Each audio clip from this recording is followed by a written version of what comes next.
दोस्तों आज मैं एक्सप्लेन करूंगा ब्लड लस्ट ब्यूटी नाम की एक इंडोनेशियन हॉरर ड्रामा मूवी को, जो कि काफी इंटरेस्टिंग काफी डिफरेंट टाइप की एक मूवी है। उम्मीद करता हूं कि आपको देखने में काफी मजा आएगा। इसका इंडोनेशियन नाम है सी मैनेज जम्बाथन एंड को। और दोस्तों मैंने हाल ही में ही Rebel Moon part 1 a child of fire film को एक्सप्लेन किया है, जिसका पार्ट 2 भी जल्दी आएगा। ये जैक स्नाइडर की तरफ से मूवी है। अगर आपने अभी तक नहीं देखी है जाकर देख लेना, उसका लिंक आपको नीचे डिस्क्रिप्शन में और कॉमेंट सेक्शन में मिल जाएगा। तो चलिए अब बिना किसी देरी के चलते हैं सीधा वीडियो की तरफ।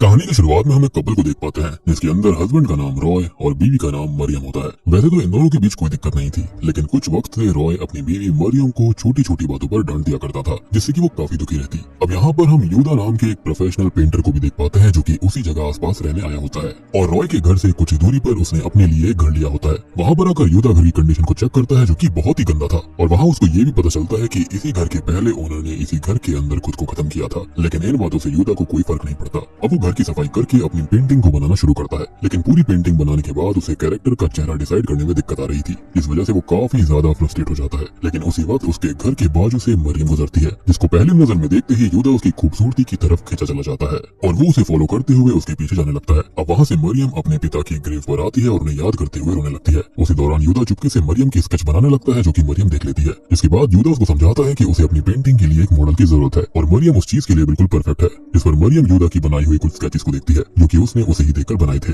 एंड ऑब्वियसली वो काफी ज्यादा इंप्रेस्ड हो जाती है और फिर वो उससे ये कहती है कि मुझे भी एक पेंटिंग बनवानी है। जिस पर यूदा कहता है कि वो उसके लिए फ्री में ही पेंटिंग बना देगा, पर क्या वो उसकी मॉडल बन सकती है? जिस पर वो ये कहती है कि वो इसके लिए अपने पति से पूछेगी। और पति शब्द सुनते ही यूदा समझ जाता है कि वो शादीशुदा है और उसका चेहरा उतर जाता है। जिसके बाद मरियम घर आ जाती है। दूसरी तरफ हम रॉय को देख पाते हैं, जिसने ओजाई नाम के एक खतरनाक लोकल माफिया से पैसे उधार लिए थे, जिसका इंटरेस्ट देने आज रॉय वहाँ पर आया था। लेकिन वो भी इंटरेस्ट पूरा नहीं होता। ऊपर से रॉय को अभी ओजाई से थोड़े और पैसे उधार चाहिए थे, जिसे लौटाने का वो वादा करता है। हालांकि उसने पहले वाले भी नहीं लौटाए थे। जिस पर पहले तो ओजाई उसे उसके पुराने लोन के बारे में बताता है और फिर कहता है कि तुम अपनी वाइफ के बदले लोन ले सकते हो, क्योंकि ओजाई ने सुना था कि रॉय की बीवी काफी यंग और क्यूट थी।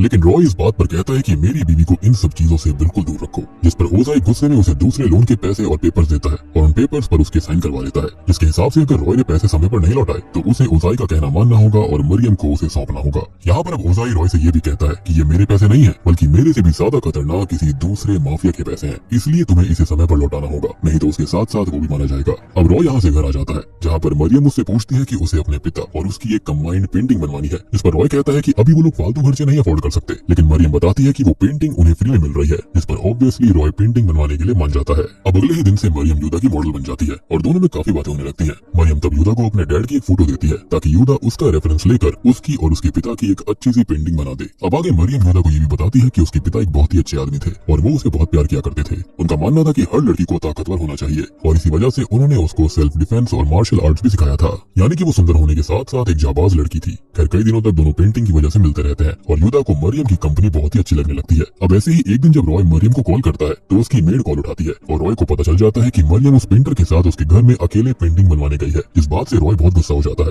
यानी कि यहाँ पर मरियम ने रॉय को पूरी बात नहीं बताई थी। अब उसी शाम ओजाई के आदमी आकर फिर रॉय को उसके पास ले जाते हैं, क्योंकि उसने अब तक दूसरे लोन के पैसे नहीं लौटाए थे। इस पर वो अपने बिजनेस पार्टनर को कॉल करता है और उन पैसों के बारे में पूछता है, जिससे उसे पता चलता है कि उनके इलीगल वर्क के बारे में पुलिस ऑफिसर्स को पता चल चुका है और उसके पार्टनर्स को भी अरेस्ट कर लिया गया है, जिससे कि सारे पैसे डूब चुके हैं। ये सुनकर ओजाई का दिमाग खराब हो जाता है और वो अपने लोगों से रॉय की उंगली काट देने के लिए कहता है। लेकिन उससे पहले रॉय उसे मना लेता है और ये कहता है कि वो अपना घर बेच देगा और उसके सारे पैसे लौटाएगा, जिसके लिए ओजाई मान जाता है। दूसरी तरफ हम देखते हैं कि मरियम की पेंटिंग पूरी हो चुकी है एंड एज अ व्यूअर हम समझ पाते हैं कि यूदा को मरियम से प्यार हो गया था।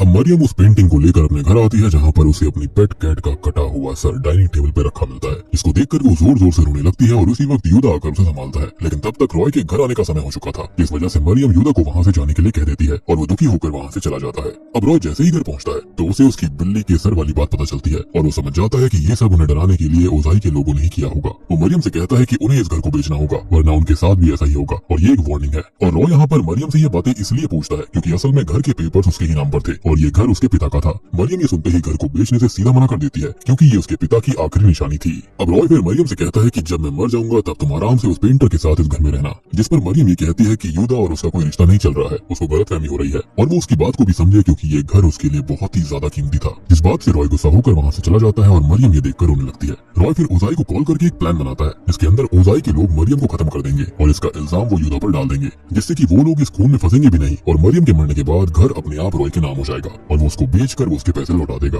अब आगे ओजाई अपने लोगों को मरियम और यूदा को किडनैप करने के लिए बोलता है और तब हम रॉय को देख पाते हैं जिसे अपने और मरियम के पुराने मोमेंट्स याद आने लगते हैं कि कैसे उन्होंने शादी की, रॉय ने कैसे उसे प्रपोज किया था और दोनों एक दूसरे से कितना प्यार करते थे। अब ये चीज रॉय को थोड़ी देर से समझ में आती है कि वो मरियम के साथ कितना गलत करने की सोच रहा था। रॉय तभी ओजाई को कॉल करके कहता है कि उन्हें अपना प्लान कैंसिल करना होगा, वो ऐसा नहीं कर सकते और वो उसके पैसे लौटा देगा, बस वो उसकी बीवी को टच ना करे। इस पर ओजाई मान तो जाता है, लेकिन कॉल कट करते ही वो अपनी हैवानियत शुरू कर देता है। वो अपने लोगों से कहकर मरियम की गंदी फोटोज निकलवाता है और उसके लोग मरियम के साथ गलत काम भी करते हैं। पर किसी तरह से मरियम कुछ देर बाद खुद को उनसे छुड़ा लेती है और अपने सीखे हुए सेल्फ डिफेंस के जरिए कुछ देर तक खुद को बचाए रखती है, जिसके बाद वो वहाँ से भाग जाती है। यहाँ पर एक और बहुत अजीब सीन हम देख पाते हैं कि यहाँ पर ओजाई यूदा का रेप करने की कोशिश कर रहा था। मे बी ओजाई गे था। हालांकि सही समय पर यूदा खुद को वहाँ से बचा लेता है और मरियम के साथ वहाँ से भागने लगता है, जिस दौरान उन पर कई लोग हमला कर देते हैं, जिसमें यूदा को एक जन नाइफ से स्टैब भी कर देता है और मरियम वहाँ से भागकर एक ब्रिज पर आ जाती है, जहाँ पर ओजाई अपने लोगों के साथ पहुंच जाता है और मरियम से कहता है कि तुम्हारे हस्बैंड ने ही हमें ये सब करने के लिए कहा था। जिसके बाद वो उसे वहीं पर स्टैब करके मार देता है और उसकी बॉडी को ब्रिज से नीचे फेंक देता है। ये सब होते हुए यूदा अपने सामने देखता है, लेकिन जख्मी होने की वजह से वो कुछ नहीं कर पाता और रोते रोते वहीं बेहोश हो जाता है, क्योंकि उसे मरियम से प्यार था।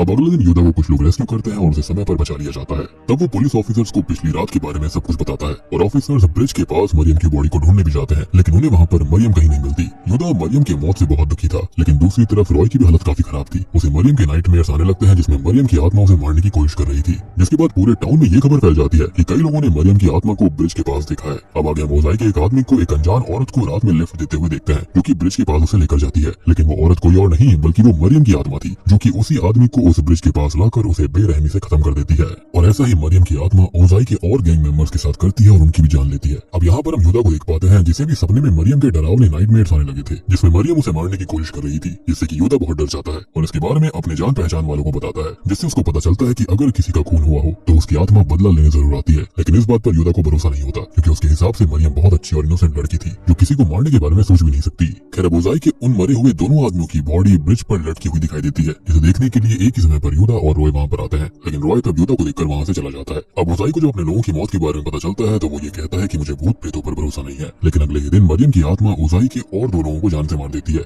जिसमें से एक को तो मरियम बीच में से ही गला काट कर जान से मार देती है। ये सब देखकर ओजाई की हालत खराब हो जाती है, क्योंकि अब वो और उसका एक गैंग मेंबर जिंदा बचा था, जिसे भी मरियम कुछ देर बाद मार देती है। ओजाई को पता चल जाता है कि उसे अपनी जान बचाने के लिए कुछ तो करना होगा। जिसके बाद वो यूदा के पास जाता है और उसे सब कुछ सच बता देता है कि मरियम को मारने के लिए उसे रॉय ने ही कहा था। जिसके बाद यूदा ओजाई को अपने घर पर छोड़कर रॉय को कन्फ्रंट करने जाता है और वहाँ रॉय खुद को फंसता हुआ देखकर खुद को चोट पहुंचा लेता है और चिल्ला चिल्लाकर ऐसा नाटक करता है कि जैसे यूदा ने उसको मारा हो। फिर दोनों के बीच लड़ाई होने लगती है और वहाँ पर टाउन के लोग आकर दोनों को रोकते हैं और यूदा को बाहर ले जाया जाता है। यूदा फिर सबसे कहता है कि रॉय ने ही मरियम को मरवाया है, जिसके पास उसका सबूत भी है, और वो है ओजाई। अब यूदा फिर सबको अपने घर ले जाता है ताकि ओजाई उनको सच बताए, पर जैसे ही सभी लोग उसके घर पर पहुंचते हैं तो उनको ओजाई की लाश जो होती है वो सीलिंग से लटकी हुई मिलती है, जिसकी हालत बहुत खराब कर दी गई थी। अब सभी उल्टा यूदा के ऊपर शक करने लगते हैं कि शायद उसने ही ओजाई को मारा होगा, लेकिन वो ये कहता है कि वो तो पिछले आधे घंटे से रॉय के यहाँ पर था, तो वो ये कैसे कर सकता है, जो कि बात बिल्कुल सही थी। और इसलिए सब लोग ये सोचते हैं कि शायद ओजाई को भी मरियम की आत्मा नहीं मारा है। अब दूसरी तरफ अगले दिन रॉय को पुलिस सिक्योरिटी मिलती है ताकि यूदा उस पर वापस हमला न कर पाए, लेकिन रॉय को यूदा से नहीं बल्कि मरियम से खतरा था। उसे मरियम की आत्मा घर में भी हॉन्ट करती है, जिससे डर कर वो घर से बाहर आ जाता है, जहाँ पर उसे एक दूसरा गैंग माफिया बैंक अपनी कार में ले आता है। अब बैंक वही माफिया था जिससे पैसे लेकर ओजाई ने रॉय को दूसरा लोन दिया था, और अब ओजाई जिंदा नहीं है, इसलिए वो लोन रॉय को चुकाना होगा। बैंक साथ में रॉय को ये भी धमकी देता है कि अगर उसने उसके पैसे नहीं चुकाए तो वो उसकी माँ और उसके भाई बहन सबको मार देगा, और उसे पता है कि वो लोग कहाँ रहते हैं। इसके बाद रॉय के लिए पैसे चुकाना अब और भी जरूरी था। हालांकि बैंक इसमें रॉय की मदद करता है और वो अपने गैंग मेंबर के साथ रॉय को ब्रिज पर भेजता है और उनके साथ एक शेमन को भी भेजता है ताकि वो शेमन मरियम की आत्मा को कैद कर ले। लेकिन जब ये तीनों ब्रिज के ऊपर जाते हैं तो शेमन का कोई भी स्पेल मरियम की आत्मा पर काम ही नहीं करता, जिससे कि शेमन वहाँ से डर कर भाग जाता है, क्योंकि उसने ऐसी आत्मा का सामना कभी नहीं किया था। और बैंक का आदमी फिर मरियम की आत्मा पर फायरिंग करने लगता है, जिसके बाद दोनों में काफी ज्यादा झगड़ा होता है, लेकिन अंत में मरियम उसे भी जान से मार डालती है। अब मरियम रॉय को मारने के लिए उसकी तरफ बढ़ने लगती है, लेकिन यहाँ पर पहले ही यूदा आ जाता है और वो मरियम को अब रुक जाने के लिए कहता है। इसके बाद हमें सबसे बड़ा सच पता चलता है, और दोस्तों अब यहाँ पर खुलते हैं इस मूवी के असली पत्ते। मरियम की मौत कभी हुई ही नहीं थी, और ये मरियम की आत्मा नहीं बल्कि वो खुद थी। उस दिन असल में ब्रिज से गिरने के बाद वो जिंदा थी, जिसके बाद उसने खुद को संभाला, अपने घावों को ठीक किया और ओजाई और उसके लोगों से बदला लेने का फैसला कर लिया। मरियम को पहले से ही सेल्फ डिफेंस और मार्शल आर्ट्स आया करते थे, और अपने डैड की सिखाई हुई कुछ टेक्निक से उसने ऐसे वेपन्स बनाए जिससे कि उसने ओजाई और उसके लोगों को दर्दनाक मौत दी। और ये सच यूदा को तब पता चला जब वो उस घर तक पहुंच पाया था जहाँ से मरियम ये सब कर रही थी, यानी कि यूदा को सच पता चल चुका था। और अब आपको समझ में आया होगा कि उस शेमन के स्पेल काम क्यों नहीं आए थे, क्योंकि मरियम कभी मरी ही नहीं थी,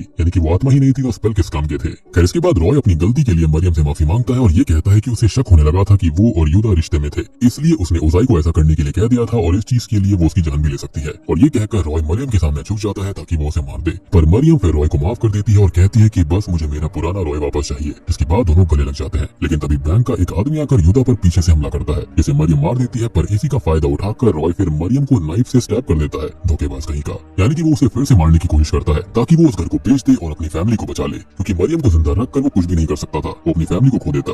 फिर यूदा अब एक पत्थर लेकर रॉय पर हमला करता है और उसके सर पर कई बार मार मार कर उसकी जान ले लेता है। अब इसके बाद यूदा मरियम को संभालता है, लेकिन तब तक उसकी जान चली गई थी और ऐसे ही मरियम की मौत हो जाती है। अब आगे यूदा मरियम की बॉडी को नदी में बहा देता है और पुलिस ऑफिसर्स के सामने सरेंडर कर देता है, जिसके बाद उसे जेल हो जाती है। यानी कि उसने सारा इल्जाम अपने ऊपर ले लिया था। मेरे हिसाब से यूदा ने ऐसा इसलिए किया क्योंकि उसने रॉय को मारा, और मरियम के मरने के बाद उसकी नॉर्मल जिंदगी में उसे कोई इंटरेस्ट नहीं था, यानी कि उसकी जीने की इच्छा खत्म हो चुकी थी बिना मरियम के।